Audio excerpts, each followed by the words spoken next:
नमस्कार. तुम्ही कधी विचार केलाय का? हे ब्रह्मांड किती मोठं आहे. आपल्या पृथ्वीबाहेर दुसरं कोणी राहत असेल का?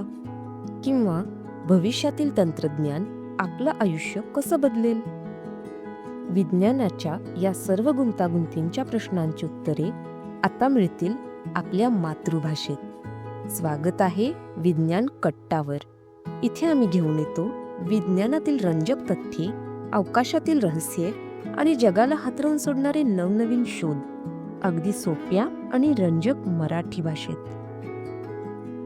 3I ॲटलास, विश्वातील सर्वात जुना पाहुणा की एलियन्सचे गुप्त यान? मित्रांनो, कल्पना करा, एक अशी वस्तू जी आपल्या सूर्यापेक्षाही जुनी आहे, जी पृथ्वी अस्तित्वात येण्यापूर्वीपासून या अथांग अंतराळात प्रवास करत आहे. 11 अब्ज वर्षांचा प्रवास करून एक रहस्यमय पाहुणा आपल्या सूर्यमालेत दाखल झाला आहे. त्याचे नाव आहे 3I ॲटलास.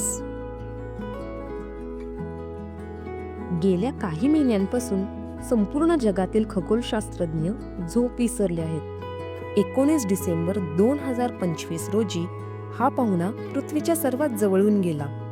पण हा फक्त एक दगड आहे की दुसऱ्या कोणत्या तरी ग्रहावरील प्रगत संस्कृतीने पाठवलेले एखादे यान?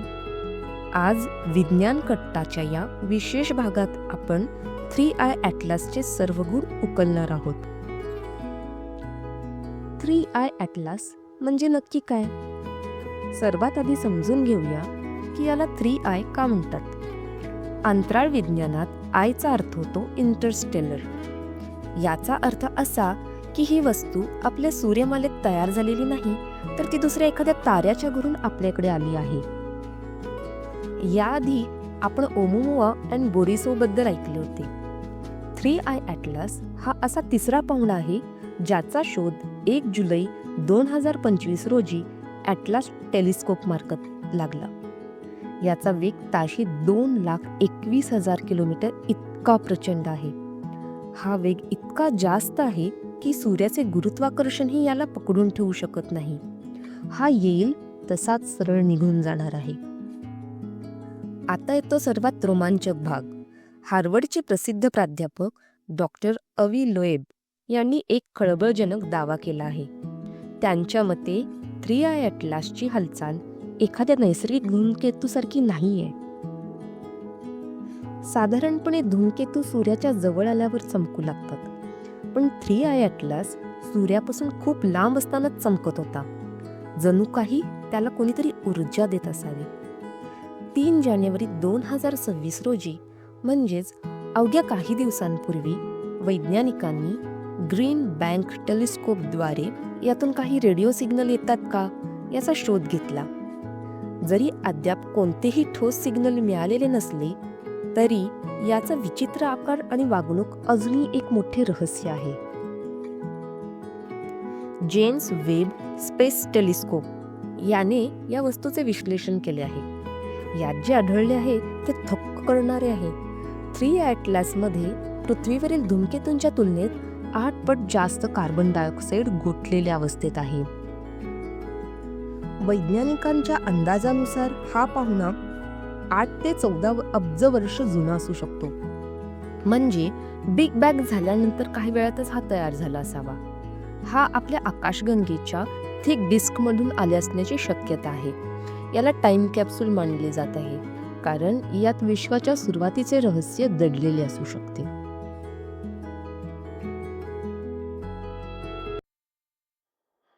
आज 10 जानेवारी 2026 रोजी 3I ॲटलास आता पृथ्वीला मागे सोडून गुरुग्रहाच्या दिशेने वेगाने जात आहे. ऑक्टोबर 2025 मध्ये जेव्हा हा मंगळाच्या जवळ होता, तेव्हा नासाच्या ऑर्बिटर्सनी याचे काही पुसटसे फोटो काढले होते. मार्च 2026 पर्यंत हा गुरुग्रहाची कक्षा ओलांडेल आणि त्यानंतर आपल्या सूर्यमालेतून कायमचा बाहेर पडेल. मानवजात याला पुन्हा कधीही पाहू शकणार नाही. हा पाहुणा आपल्याकडे फक्त काही महिने पाहुणचारासाठी आला होता आणि आता तो अथांग अंधारात परत जाणार आहे. ॲनामोलीज म्हणजे अशा गोष्टी ज्या विज्ञानाच्या नियमात बसत नाहीत किंवा ज्याचे स्पष्टीकरण देणे कठीण असते. 3 आय ॲटलासच्या बाबतीत अशा 10 ते 15 प्रमुख ॲनॉमलीज खगोलशास्त्रज्ञांनी, विशेषतः हार्वर्डचे प्राध्यापक डॉक्टर अवी लोएब यांनी नोंदवले आहेत. सूर्याच्या दिशेने जाणारी शेपटी म्हणजेच अँटीटेल. धूमकेतूची शेपटी नेहमी सूर्याच्या विरुद्ध दिशेला असते सौर वाऱ्यांमुळे, पण 3 आय ॲटलासची एक लांब शेपटी थेट सूर्याच्या दिशेला आहे. ही शेपटी साध्या धुळीची नसून मोठ्या कणांची बनलेली आहे, जी विज्ञानानुसार कठीण आहे. अजब दिशा, रेट्रोग्रेड ट्रॅजेक्टरी. बहुतेक सर्व ग्रह आणि धूमकेतू सूर्याभोवती एकाच दिशेने फिरतात, पण 3 आय ॲटलासची दिशा पूर्णपणे उलटी आहे. त्याची कक्षा आपल्या ग्रहांच्या कक्षेला फक्त 5 अंशाच्या फरकाने समांतर आहे. असा योगायोग होण्याची शक्यता फक्त 0.2% आहे. वाव सिग्नलशी संबंध. 1977 मध्ये अवकाशातून एक रहस्यमय रेडिओ सिग्नल आला होता, ज्याला वाव सिग्नल म्हणतात. 3 आय ॲटलास ज्या दिशेकडून आपल्याकडे आला आहे ती दिशा आणि वाव सिग्नलची दिशा यात फक्त 9 अंशाचा फरक आहे. हा निव्वळ योगायोग आहे की काही संकेत? रंगात होणारे बदल. जुलै 2025 मध्ये हा पाहुणा लाल रंगाचा दिसत होता. सप्टेंबरमध्ये तो हिरवा झाला आणि आता जानेवारीमध्ये तो गडद निळा दिसत आहे. धूमकेतूचे रंग असे वारंवार आणि इतक्या वेगाने बदलणे अत्यंत दुर्मिळ आहे. धातूंचे प्रमाण, निकल वर्सेस आयरन. याच्यातून बाहेर पडणाऱ्या वायूंमध्ये लोखंडापेक्षा निकेलचे प्रमाण खूप जास्त आहे. पृथ्वीवर अशा प्रकारचे शुद्ध निकेलचे मिश्रण फक्त कारखान्यांमध्ये पाहायला मिळते. यामुळेच याच्या आर्टिफिशियल होण्याचा संशय बळावला आहे. सिमेट्रिकल जेट्स. हबल टेलिस्कोपच्या फोटोंमध्ये असे दिसले की या वस्तूच्या केंद्रकातून 3 जेट्स बाहेर पडत आहेत. विशेष म्हणजे या तिन्ही जेट्समधील कोन अगदी समान म्हणजे 120 अंशांचा आहे. निसर्गात इतकी परफेक्ट सिमेट्री सहसा आढळत नाही. मित्रांनो, जर हा फक्त एक दगड असता तर यात इतकी सिमेट्री आणि शुद्ध धातू कसे आले असते? काहीतरी नक्कीच गडबड आहे. अजब हालचाली आणि नॉन ग्रॅव्हिटेशनल वेग. मित्रांनो, 3 आय ॲटलास बद्दल सर्वात चक्रावून टाकणारी गोष्ट म्हणजे त्याचा वेग. सामान्यतः एखादा धूमकेतू किंवा दगड जेव्हा सूर्याच्या जवळ येतो तेव्हा त्याचा वेग गुरुत्वाकर्षणामुळे ठरलेला असतो. पण या पाहुण्याने विज्ञानाचे नियम मोडीत काढलेत. शास्त्रज्ञांना असं आढळलंय की हा पाहुणा कोणत्याही नैसर्गिक कारणाशिवाय आपला वेग स्वतःहून बदलतो. याला विज्ञानात नॉन ग्रॅव्हिटेशनल ॲक्सिलरेशन म्हणतात. आता प्रश्न असा पडतो की याला मागून ढकलणारं कोणतं इंधन आहे, की हा एखादा नैसर्गिक दगड नसून कोण्या प्रगत संस्कृतीने पाठवलेलं स्वयंचलित यान आहे? हार्वर्डचे प्रोफेसर अवी लोएब म्हणतात त्याप्रमाणे हा एखाद्या एलियन जहाजाचा तुकडा असू शकतो जो सौर ऊर्जेवर चालतोय. तो पृथ्वीच्या जवळ आला तेव्हा काय झालं? 19 डिसेंबर 2025 ची ती रात्र शास्त्रज्ञ कधीही विसरणार नाहीत. जेव्हा 3 आय ॲटलास पृथ्वीच्या सर्वात जवळून गेला तेव्हा जगातील सर्वात शक्तिशाली रेडिओ टेलिस्कोपने त्यातून काही सिग्नल पकडण्याचा प्रयत्न केला. जर हा एखादा साधा दगड असता तर त्यातून रेडिओ लहरी बाहेर पडण्याचे काहीच कारण नव्हते.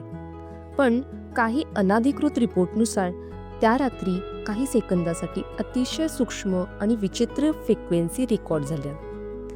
काय हा पाहुणा पृथ्वीवरील आपली प्रगती तपासण्यासाठी आला होता, की तो फक्त आपल्या सूर्यमालेचा वापर करून पुढच्या आकाशगंगेकडे जाण्यासाठी शॉर्टकट घेत होता? भारताची नजर आणि इस्रोचे मत. केवळ नासाच नाही तर भारताची अंतराळ संस्था इस्रो देखील यावर बारीक लक्ष ठेवून आहे. लडाखमधील हॅनले इथे असलेल्या टेलिस्कोपने या पाहुण्याचे काही दुर्मिळ फोटो टिपले आहेत. इस्रोच्या शास्त्रज्ञांच्या मते अशा अंतरतारकीय वस्तूंचा अभ्यास केल्यामुळे आपल्याला कळू शकतं की आपल्या सूर्यमालेबाहेर जीवसृष्टी निर्माण होण्यासाठी आवश्यक असलेले घटक उपलब्ध आहेत का? 3 आय ॲटलास हा आपल्यासाठी एक टाइम मशीन सारखा आहे, जो अब्जावधी वर्षांपूर्वींचा इतिहास सोबत घेऊन फिरतोय.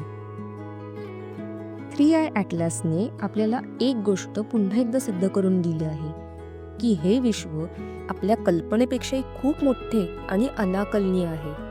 आपण या विश्वात एकटे आहोत की आपल्यासारखे अजून कोणीतरी या ताऱ्यांच्या मागे दडलेले आहे? तुम्हाला काय वाटते? 3i ॲटलास हा फक्त एक अंतराळातील दगड होता की एलियन्सचे एखादे पाळत ठेवणारे यान? तुमच्या प्रतिक्रिया कमेंट्समध्ये नक्की कळवा. जर तुम्हालाही विज्ञानाची आवड असेल आणि तुम्हाला जगाच्या पलीकडचं काहीतरी जाणून घ्यायचं असेल तर आजच आमच्या या वैज्ञानिक कुटुंबात सामील व्हा. सबस्क्राईब करा विज्ञान कट्टाला आणि विज्ञानाचा हा प्रवास माझ्यासोबत सुरू करा. कारण इथे फक्त विज्ञान शिकवलं जात नाही तर ते अनुभवलं जातं.